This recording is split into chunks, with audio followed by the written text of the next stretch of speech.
पढ़ेंगे जिसका नाम है भौतिक एवं रासायनिक परिवर्तन। इस भौतिक और रासायनिक परिवर्तन में आप देखेंगे कि क्या है, भौतिक परिवर्तन का मतलब क्या होता है, रासायनिक परिवर्तन का मतलब क्या होता है। आप अपने आसपास अपने जीवन में बहुत सारे ऐसे परिवर्तन देखा होगा आपने। आप खुद अपने बॉडी में परिवर्तन देखते हैं, अपने आसपास के वातावरण में परिवर्तन देखते हैं। यह परिवर्तन हमें दिखाई तो देता है, लेकिन इसके बारे में समझ नहीं आता कि वास्तव में परिवर्तन होता कैसे है और हो क्यों रहा है और कर कैसे रहा है और कर कौन रहा है। ये हमें आसानी से समझ नहीं आता। इसी बात को समझने के लिए हम यहाँ पर आज चर्चा करेंगे कि भौतिक परिवर्तन किसे कहते हैं, रासायनिक परिवर्तन किसे कहते हैं, भौतिक परिवर्तन का मतलब हम कैसे समझ पाते हैं। यानी जो भौतिक परिवर्तन होता क्या है। परिवर्तन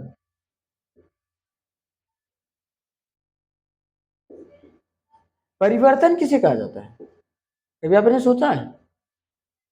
परिवर्तन का मतलब परिवर्तन होता ही क्या है। परिवर्तन का मतलब यहाँ पर है कि जब कोई अपनी स्थिति में, अवस्था में, प्रारंभिक स्थिति तथा अवस्था में परिवर्तन कर लेता है तो उसी को आप परिवर्तन कहते हो। जैसे आपकी शरीर पहले पतली थी, दुबली थी, लेकिन आप जैसे 6 महीना साल भर हुआ, आप मोटे हुए, चौड़े हुए, हट्टे कट्टे हो गए, तो आपकी शरीर में परिवर्तन हो गया। जैसे आप फसलों में देखते हो, पौधे में देखते हो, पौधा आप जब लगाए थे तो छोटा सा पौधा था, लेकिन कुछ समय बाद वो पौधा बड़ा पौधा हो बन गया, तो भी परिवर्तन ही हुआ। आपने बाहर अपने खुले जगह पर एक लोहे का रख दिया था, लोहे का बड़ा सा छड़ रख दिया था, लेकिन कुछ समय बाद देख रहे हैं उसमें जंग लग चुका है। जब उसमें जंग लग चुका है तो क्या हुआ, वह जंग आपका, ये सोचिए कि लोहे पे अचानक जंग तो लगेगा नहीं, कुछ समय रखने के बाद वो जंग लगेगा, तो अभी एक परिवर्तन ही हुआ। अब बात ये समझ में आ चुका है कि परिवर्तन कहते किसे हैं। जब कोई वस्तु अपने प्रारंभिक अवस्था तथा स्थिति में आकार, प्रकार, स्थितियों में परिवर्तन कर लेता है तो उसी को हम क्या कहते हैं, उसी को हम परिवर्तन कहते हैं। क्या कहते हैं, परिवर्तन कहते हैं। आकार, स्थिति,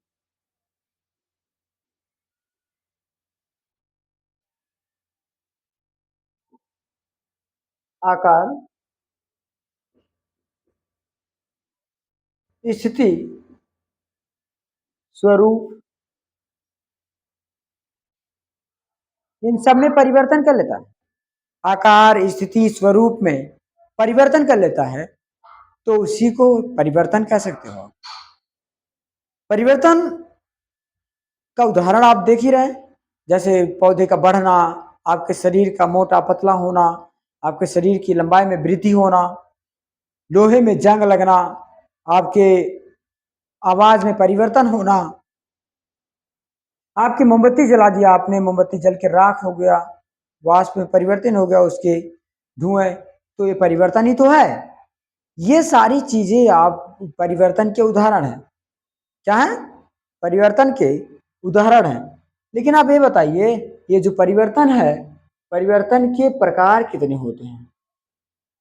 परिवर्तन के प्रकार मुख्य रूप से दो प्रकार के होते हैं। कितने प्रकार के होते हैं, परिवर्तन मुख्य रूप से दो प्रकार के होते हैं। एक होता है भौतिक परिवर्तन और एक होता है रासायनिक परिवर्तन। भौतिक परिवर्तन किसे कहा जाता है, भौतिक परिवर्तन का मतलब होता है जैसे आपके आसपास, आपके वातावरण में बहुत सारे परिवर्तन के, भौतिक परिवर्तन के उदाहरण दिखते हैं। आप ये जानते हैं कि आप एक ऐसा परिवर्तन करें कि नए पदार्थ का उत्पादन ना हो। भौतिक परिवर्तन,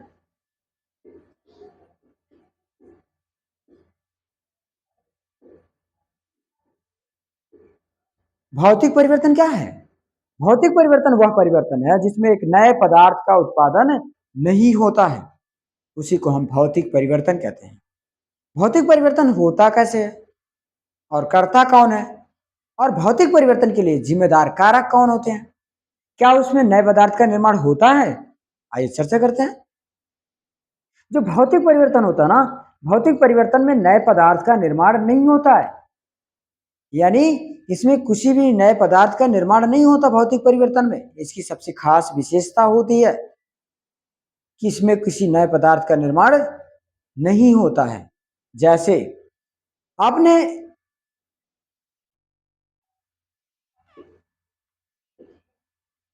नए पदार्थ का निर्माण नए पदार्थ का निर्माण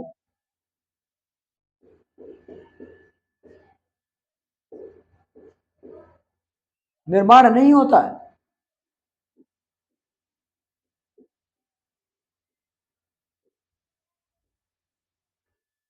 नए पदार्थ का निर्माण नहीं होता है। कैसे? उदाहरण के साथ समझ लीजिए आप, कैसे नए पदार्थ का निर्माण नहीं होता।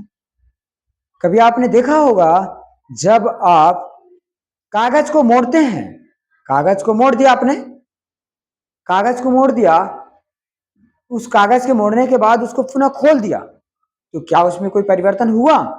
नहीं हुआ। ने उसमें कोई भी परिवर्तन नहीं हुआ। जैसे ये रुमाल है, इस रुमाल रुमाल को आप खोल दिए, पूरा पूरा खुल गया। इसको मैंने फिर मोड़ कर करके पूरा छोटा सा बना लिया। छोटा आकार तो हो गया, लेकिन क्या इस रुमाल से कोई नया पदार्थ बना? नहीं बना। तो जब हम किसी ऐसे परिवर्तन हो जिसमें कोई नया पदार्थ का निर्माण नहीं होता हो, उसी को हम भौतिक परिवर्तन कहते हैं। जैसे कोई भी ऐसा परिवर्तन हो, वह परिवर्तन जिसमें किसी एक नए पदार्थ का निर्माण नहीं होता है, उसी को हम क्या कहते हैं? उसी को हम भौतिक परिवर्तन कहते हैं। जैसे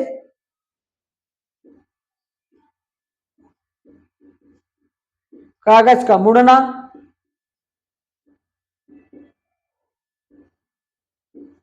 कागज का मुड़ना, और क्या होगा? कपड़े का धुलना, कपड़े का फटना।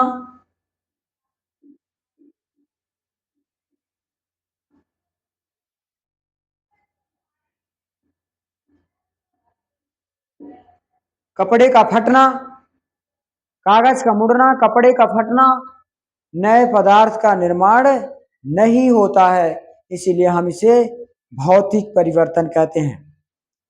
भौतिक परिवर्तन में कोई नया पदार्थ नहीं निर्माण होता है। इसी जैसे बता दिया आपको, कागज का मुड़ना, कपड़े का फटना, और आपका क्या होगा? कागज का मुड़ना, कपड़े का फटना। दूसरा, आप मिट्टी खोदते हैं, मिट्टी को जब खोदते हैं तो मिट्टी तो उखड़ जाती है, लेकिन उसमें कोई भौतिक परिवर्तन नहीं होता है।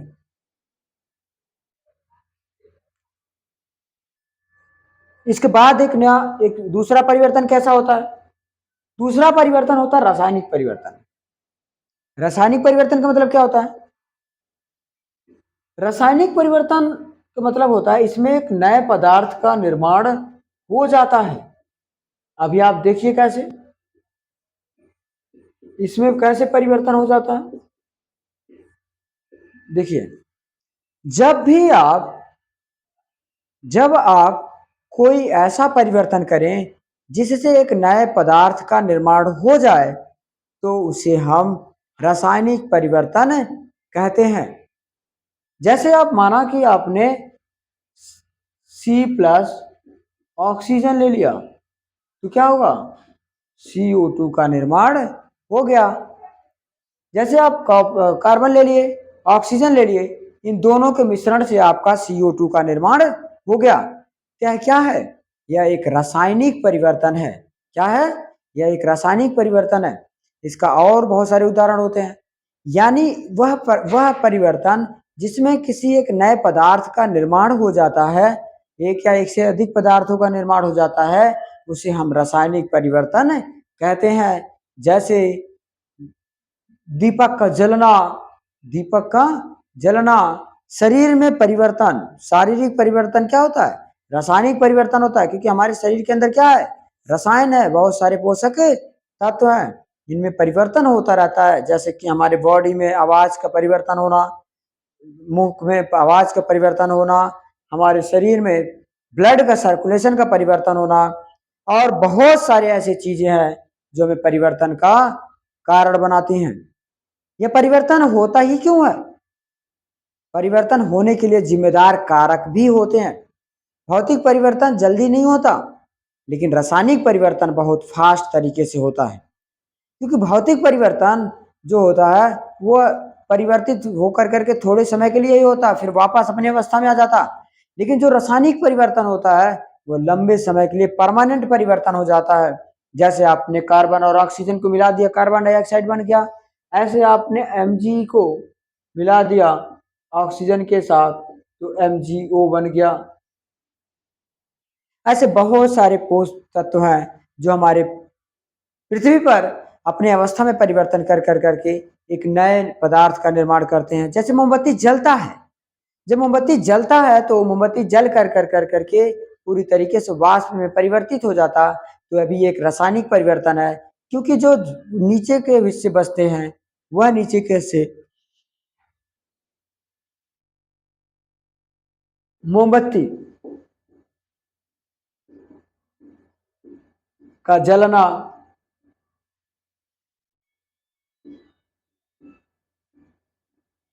मोमबत्ती का जलना,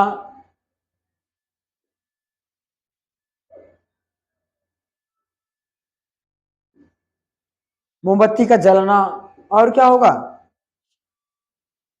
पौधे का बढ़ना, पुष्प का खिलना और खाने का पचना।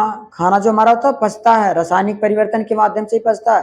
हमारे पेट के, हमारे लार ग्रंथ से क्या निकलता है, HCl निकलता है। बहुत सारे पेप्सिन अम्ल, एसिड अम्ल निकलते हैं जो हमारे पोषक, जो हमारे भोजन को पकाने पकाने तथा पचाने में सहायक बनते हैं।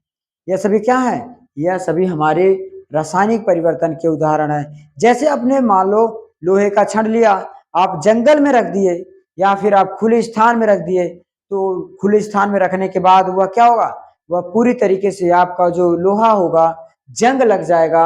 जंग लगने के लिए कारक क्या है, ऑक्सीजन और कार्बन का होना जंग लगना निश्चित है। क्योंकि आप जब जानते हैं कि बाहर आप कहीं भी रखेंगे लोहे को तो ऑक्सीजन वायुमंडल में है ही, कार्बन डाइऑक्साइड है ही, सभी चीजों को अवेलेबल पानी है ही। तो इन सभी के माध्यम से हमारा पूरा एक रासायनिक परिवर्तन का उदाहरण बनता है। ऐसे आपके बहुत सारे उदाहरण देखने के लिए मिल जाएंगे रासायनिक परिवर्तन के। लोहे में जंग लगना भी एक रासायनिक परिवर्तन है, क्योंकि जैसे आप लोहे को बाहर रखते हैं तो उसमें अलग अलग प्रकार की कोशिकाएं आकर के बैठ जाती हैं। जैसे कि आप माना कि लोहे को बाहर रख दिया, उस पर नमी होता है हमारे वायुमंडल में, और जहाँ पर नमी होती है वहाँ पर पानी अवेलेबल होता है। इस प्रकार वह जब नम रख दिया जाता है वहाँ पे खुले मैदान में, तो उस पर अलग अलग प्रकार के डस्ट, अलग अलग प्रकार के कूड़ा करकट आकर कर करके उस लोहे के टुकड़े पर जम जाते हैं, जिससे वो पूरा लोहे का टुकड़ा क्या हो जाता है, पूरा वह लोहे का टुकड़ा एक तरीके से ऊपर से एक लेयर जम जाता है, जिसे हम क्या कहते हैं, जिसे हम एक प्रकार से लेयर का जम जाना हम क्या कहेंगे, लोहे में जंग लगना है। क्रिस्टलीकरण क्या कहलाता है, क्रिस्टलीकरण मतलब होता है कि किसी शुद्ध पदार्थ का क्रिस्टलीकरण किया जाता है। मिश्रित पदार्थों का क्रिस्टलीकरण नहीं कर सकते आप, क्योंकि जैसे नमक है, नमक में बहुत सारे अलग अलग प्रकार के तत्वों का मिश्रण होता है। जबकि क्रिस्टल उसी का निर्माण किया जा सकता है जिसका प्योर शुद्ध पदार्थ होगा। वह जब गर्म ज्यादा किया जाता है तो एक दूसरे के पास आकर करके एक मुलायम आकृति धारण कर लेती है। उसी को हम क्या कहेंगे, क्रिस्टलीकरण कहते हैं। क्रिस्टलीकरण के तहत हम एक नए पदार्थ का निर्माण कर लेते हैं। जैसे नमक से तो आप क्रिस्टलीकरण नहीं कर पाते, क्योंकि उसमें एक बहुत सारे तत्वों का मिश्रण होता है। लेकिन आप चीनी के फिटकरी का आप क्या क्या कर सकते हैं, फिटकरी और पानी का आप क्रिस्टलीकरण आसानी से कर सकते हैं। क्योंकि जब जो फिटकरी होती है वह जब उस पर कोई भी परत लगाया जाता है वह चमकीलापन और तथा वह छोटे छोटे दानों में बैठ जाता है। छोटे छोटे दानों में, यानी जब पदार्थ तथा वस्तु को जब एक छोटे छोटे दानों में बैठा दिया जाता है, पकड़ लिया जाता है, तो उसी को हम क्या कहते हैं, क्रिस्टलीकरण कहते हैं। क्रिस्टलीकरण का सहयोग किस लिए हमारे लाइफ में है?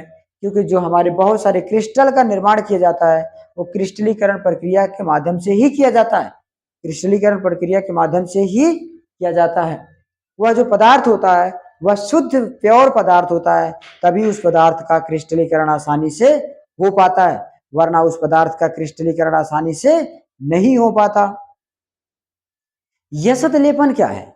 यशत लेपन का मतलब होता है कि आप देखे होंगे कि अपने घर के चारपाई पे, अपने घर के पलंग पे, दरवाजे पर जो आपके घर में बहुत सारे लकड़ियों का सामग्री है, वह सामग्रियां पेंट कर दी जाती हैं, उस पे यशद लेपन कर दिया जाता है। यशद लेपन का मतलब होता है कि पदार्थ जो है संरक्षित रखने के लिए नमी ऊपर से प्लास्टर कर दे, ऊपर से हम क्या कर दें, पॉलिश कर दें। जब ऊपर से पॉलिश हो जाता है, पॉलिश होने के बाद उस पे क्या होगा, पॉलिश होने के बाद उस पे लेयर जम जाएगा। लेयर जम जाने के कारण अब हम ऊपर से जो वायुमंडल होगा, जैसे आप जानते होंगे अगर ये लोहे का टुकड़ा है, लोहे का टुकड़ा है, लोहे के टुकड़े पर आप क्या करेंगे, ऊपर से अगर मान लो पेंट कर दिया, पेंट करने के बाद जब आप ये पेंट कर देंगे ऊपर से, तो आपका क्या होगा, आपके ऊपर से पेंट करने के कारण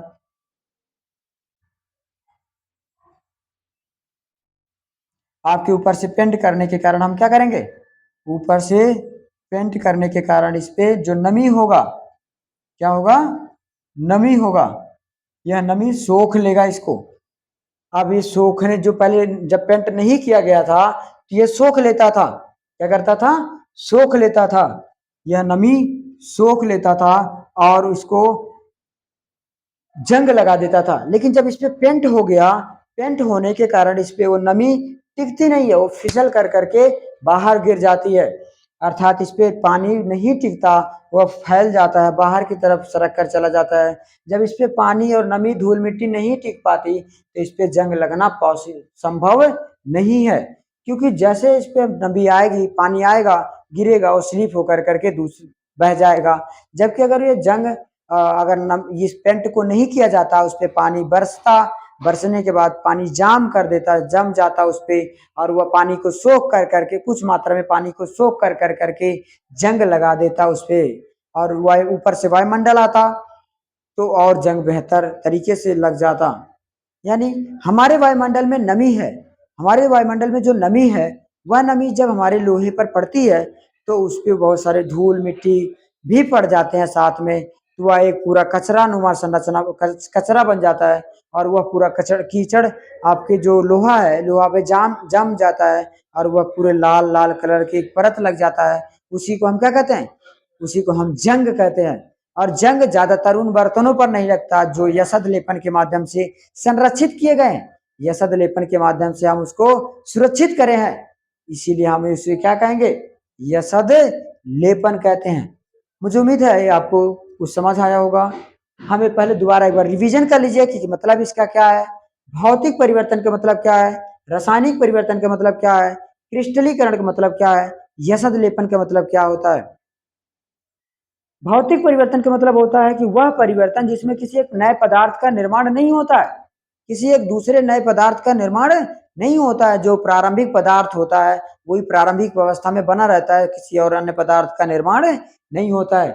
जबकि रासायनिक परिवर्तन क्या होता है, रासायनिक परिवर्तन का मतलब होता है वह परिवर्तन जिसमें एक नए पदार्थ का निर्माण हो जाता है। जैसे आप जानते हैं, अगर आप कोयले, कार्बन को, ऑक्सीजन को जला एक दूसरे के पास लाते हैं तो एक नया तत्व बनता है जिसे हम कार्बन डाइऑक्साइड कहते हैं। लेकिन ऐसी तरीके से बहुत सारे हमारे परिवर्तन, हमारे शरीर में परिवर्तन ऐसे होते हैं जो हमें दिखते हैं कि रासायनिक परिवर्तन के उदाहरण है। इसी तरीके से हमारे आसपास पेड़ पौधे में, जंतुओं में बहुत सारे परिवर्तन होता है जो हमारे लिए क्या करता है, रासायनिक परिवर्तन का उदाहरण होता है। लोहे में जंग लगने का मतलब है कि जब लोहे को वायुमंडल में छोड़ दिया जाता है खुले स्थान पर, तो वायुमंडल से बहुत सारे धूल मिट्टी और पापरसा हमारे सतह पर पड़ जाती है। किसके, हमारे सतह पर पड़ जाती है। जो नदी, जो लोहा है, लोहे पे जड़ जमा कर करके उससे पूरी तरीके से क्या करती है, जंग लगा देती है। क्रिस्टलीकरण आपने देखा कि किसी भी शुद्ध पदार्थ का ही क्रिस्टलीकरण किया जा सकता है, क्योंकि हर पदार्थों का क्रिस्टलीकरण करना संभव नहीं है। यशद लेपन का मतलब होता है कि किसी पदार्थ के ऊपर जब हम पॉलिश कर देते हैं, यशद लेपन कर देते हैं, तो उसी को हम यशद लेपन कहते हैं। यशद लेपन में आप बहुत सारे चीज है जो हम यशद लेपन कर कर करके सुरक्षित कर कर करके अपने यहाँ बचाने का काम करते हैं। ओके, मुझे उम्मीद है ये टॉपिक आपको समझ आया होगा। ये अगर टॉपिक आपको समझ आया तो आप अपने मेरे वीडियो को लाइक, शेयर तथा सब्सक्राइब कर लीजिए चैनल को, ताकि आगामी आने वाले सभी वीडियो का सूचना आप तक पहुंचती रहे। आपको आसानी से आपके पाठ का प्रश्न और आपका पाठ का सारांश और उस चैप्टर को समझ सकें आसानी से। अपने दोस्तों के साथ शेयर कर लीजिए, ताकि आपके दोस्त भी इस हिस्से का भागीदारी बनकर इसका लाभ उठा सकें आसानी से। बहुत बहुत धन्यवाद आपका, बहुत बहुत धन्यवाद। धन्यवाद।